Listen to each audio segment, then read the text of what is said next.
What's good, people? Back with another video. Champions League this week, Wednesday. We're playing Kairat in the last game of the group stages. Yes, we've already qualified along with Bayern Munich. 7 games, 7 wins. We are through to the next round. We're playing against Kairat, who are opposite ends of the scale. They've lost, well, 6 out of the 7 games, I believe. They've drawn one. They're out completely rock bottom.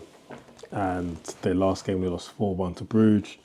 They got beaten by Olympiacos. They got beaten by Copenhagen 3-2. And they lost to Inter Milan 2-1. So it's not looking good for them. It's looking good for us.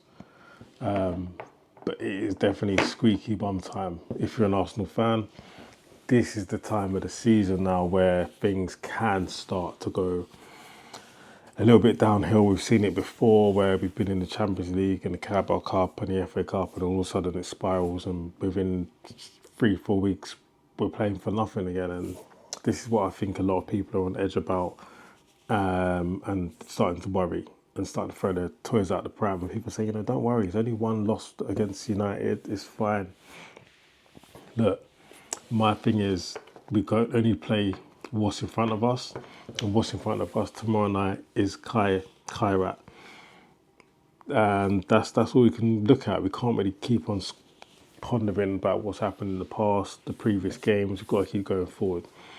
Hopefully, the team are focused on this next one, because obviously the top 8 teams automatically qualify for the next round.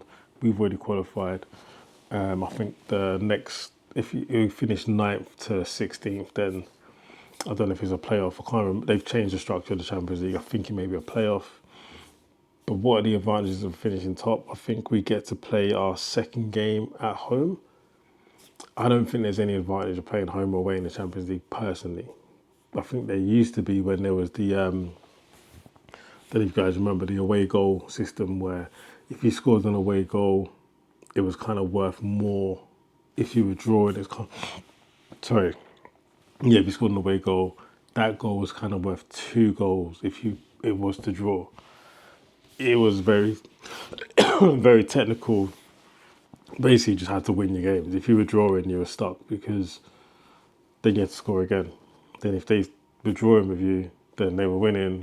It's very, very confusing. And there's, anyway, like last season, I mean, it doesn't really make a difference now. But we played Real Madrid in the quarterfinals, and we beat them at home 3-0. And then everyone was kind of saying, at the Bernabeu, it's going to be a different story. You're going to struggle. They're at home. They're going to bring it back. And then we still won 2-1 on the day. So, overall we beat them 5-1. So I didn't see a difference with home or away, really and truly. We played against Inter Milan at the San Siro. We beat them as well. Didn't really see a home advantage for Inter Milan. Sometimes, for me, the home advantage, especially in Europe, is more about the referee. The referee and the decisions they give, the type of fouls they give for, the diving, the very light touches, they'll go down and get the free kick. Yeah, I feel like the referees are a lot different in Champions League, and the fouls that are given are different in the Champions League. Penalties are obviously given in a different way. So yeah, that's the only advantage I see. I don't see a home away advantage really in the Champions League. Can we win the Champions League? Some will probably say no, focus on the Carabao Cup, focus on the league. But the refreshing thing I think so far in the Champions League, and why we've done so well, is teams aren't playing this whole low block system against us. So we are not really struggling to score goals in the Champions League, whereas the Premier League, people are throwing up stats that certain players haven't scored for a certain amount of games, so it looks like we're struggling. But yet, in the Champions League, we're not struggling to score goals. We're happily scoring 2-3 goals a game, quite comfortably, against teams like Bayern Munich and Inter Milan, who arguably are in the top 5 in Europe currently. So to say we're struggling to score goals, to say that we can't score an open play, and to say that Arsenal don't have an abundance of players on the pitch that can score is ludicrous. We are scoring a lot of goals in the Champions League. We've got a plethora of players that can create chances and score. It's how teams are setting up against us. I think it suits our style of play. We're very quick on the break. We're very clinical in front of goal. Unlike the Premier League, people are sitting back and trying to absorb that pressure. It's a different type of game. It's actually quite boring, to be fair, watching the Premier League games at the minute. I don't know if anyone else finds it. Watching Premier League games, sometimes I'm sitting there thinking I'm bored. Whereas Champions League is end to end. It's like a cup game. Everyone's out to win and score. No one's coming to sit back and get a draw. So it makes a better entertainment, better game, better for the neutrals, better for the fans. Better for football. But can we win the Champions League? I think we can. I think we've got more chance of winning the Champions League than we have winning the Carabao Cup, personally. Because Chelsea know us very well. And then I think if we get to the final, we'll see Man City in the final. They know us very, very well. Pep knows Arteta very, very well. We've gone up against Man City, whether it's the league run, head to head many a time. So I feel like that could be the issue. Whereas if we come up against teams like Bayern Munich, PSG, Barcelona, Real Madrid, they don't know us that well. And as you saw last year, we're more than capable, and this year in the group stages, of beating high quality, like renowned cup winning and Champions League winning teams. So I think we've got a better chance of actually winning the Champions League, personally, than winning anything in England. So let's see how it goes, man. Let's see who we get in the next round. This game is, I say it's important. I think it's more important for who starts. And basically who starts is more about, it's a tough one. I've been thinking about this all day. And it's not so much about resting players, for me personally. It's more about what players need to play in this game to get up to speed versus who needs resting. So there's certain players I think that are not playing as well as they should be, that should start in this game. And there's certain players I think that should be rested for the game against Leeds on Saturday, the Premier League game away. Ellen Road, must-win game. So, let me give you some examples. So, at present, I don't think Odegaard's playing that well. So, I feel like Odegaard should start against Kairat. And I think Eze should start against Leeds. I don't believe that Jesus played that well. I think he should start in this game. And I think Gyökeres should start against Leeds. I feel that Norgard needs minutes, so Norgard should start in this game and maybe rest Rice or Zubimendi. Do you get what I'm saying? It's about resting and who actually needs the minutes to get up to speed because they're not playing that well. I think Martinelli should start. I don't think he's playing that well. I think Skelly should play. But again, I feel that at present, I think Ben White, me personally, I think Ben White and Skelly should play against Leeds. I think Ben White works very well on the wing, getting the ball in, crossing the ball, creating chances. I think he does, but I think he gives us a better outlet than Timber. People say it's all about defending, but I disagree. I feel like Skelly is better going forward than any other left back we've got. Yes, he makes the odd mistake, but who doesn't? Who doesn't? I can find footage of Calafura making mistakes, and Hincapié, and Saliba, and Gabriel. All of them have made mistakes. But at least going forward, Skelly gives us something a bit different going forward that draws the attention of the midfielders, creates chances, free kicks, gets yellow cards, etc. So yeah, my starting lineup for tomorrow is going to be Rare in goal. On the right, I'm going to say Timber. And this is my thought process that I want Ben White to play against Leeds. Hincapié on the left because I want Skelly to play against Leeds. And then I'm going to go with Mascara and Salmon, the centre-backs, because I want Saliba and Gabriel well rested for that game. Let's just say you don't need to play. Rest up, man. Midfield-wise, I was about to say Ranieri there. He's on loan at Marseille. I want to see Norgard playing. I feel like he deserves to get... I mean, we signed him from another Premier League team, and it's like we're not giving him Premier League minutes, even though he's proven in the Premier League, which is insane to me.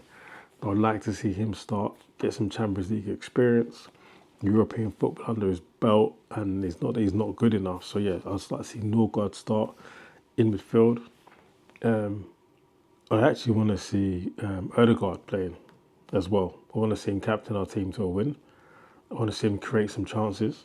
I want to see him get an assist, get a goal, back to where he used to be. And I feel like this is a game for him. I don't think he should be starting against Leeds. I think that's a game for Eze. Eze has 4 goals. Eze has like 3 assists, I think. Eze is the best 10 we've got right now. He should be playing. Who else in midfield? We haven't got many options. I feel like Marino is another option, but I don't think I want Marino. I want Marino to play against Leeds as well. I want to see Rice. In fact, this game, Kairat, I want to see Norgard, Zubimendi, and Erdegaard. Those 3 players there need to prove themselves. Zubimendi needs to play well. Erdegaard needs to play well. Norgard needs to come in and show what he can do in midfield as well and clean up as a 6/8. Going forward, up top, I'd like to see Havertz back. But I'm not sure if he's fully fit or not. We haven't seen him really featured too heavily. Maybe play Jesus up front if Havertz isn't fully fit and ready to play. On the right-hand side, Noni Madueke needs to prove himself, needs to start scoring, needs to start creating, needs to be better in the final third and actually know when to be quicker on the ball, when to slow it down. I feel like he doesn't manage his pace very well. He's got a heavy touch when it needs to be very finessed. And, I feel like there's more to come from him, but I'm struggling to keep defending him. If he doesn't, start playing well, I think he scored an absolute screamer in the Champions League game before. But other than that, we haven't seen much from him. On the left, I'd like to see Martinelli play. On the left, need to see more from him. Going forward, needs to start taking on his players, shooting, creating. And yeah, like I said, Jesus up front. I think that's our team against Kairat because I want to see Trossard playing. I want to see Saka playing. I want to see Gyökeres playing. I want to see Eze. I want to see Rice. And I want to see... To be fair, originally I wanted to see Rice, Eze and Erdegaard in midfield. But I feel like Erdegaard's passing the ball sideways. He's not really complementing our team. But I feel like I would like to see that midfield still. Rice in the 6, Eze in the 10, Erdegaard in the 8. I'd still like to see that. But if not, I think we're going to need to see, if we're going to go with stats and goals and assists, we've got to go with Rice in midfield, number 6, Mourinho and Eze. I think there's our top 3 partnerships so far when it comes to goals and assists. Whether we want to believe or not, they're the facts. They're the best 3. Erdegaard's not levels. Zubimendi's not levels right now. So, but that's not to say they're just out of form. Because if you look at Haaland hasn't scored in ages. Foden hasn't scored in ages. Doku hasn't scored. Doku had a great game against Liverpool. Since then, he's done nothing. A lot of these players are out of form. And it's okay. It's okay because hopefully they'll come good and they'll start performing again soon. But yeah, that's my starting 11. Score predictions, I'll be honest with you. We're at home. I'm going to the game myself. So I will be taking you guys with me. I will be vlogging and show you the atmosphere. And yeah, hopefully we get a lot of goals because there's nothing better than going down to the Emirates itself and seeing Arsenal on the high, scoring goals, creating chances, and the crowd's absolutely buzzing. That's what we want to see on the Champions League night. I would say it's going to be 3-0. I think we keep a clean sheet. 3-0. And let's just try out some players and mix things up a bit. And get out there, get a win convincingly, score some goals on open play, and let's get a set piece as well, just to ice it on the cake. But yeah, man, I'll see you guys. I'm not sure if I'll see you after the game. I will see you after the game. I'll do my post-match reactions after the game. I'll do it while I'm at the Emirates live. Try and posting it down there is actually madness. There's so much going on. And the signal's terrible if you're on Vodafone, like me. Sorry, Vodafone. I'm sure there's other providers that aren't as good as well, but yeah, always gives me a nightmare. And then I'll post my vlog the following day, probably in the morning. So yeah, guys, thanks for watching, man. Peace.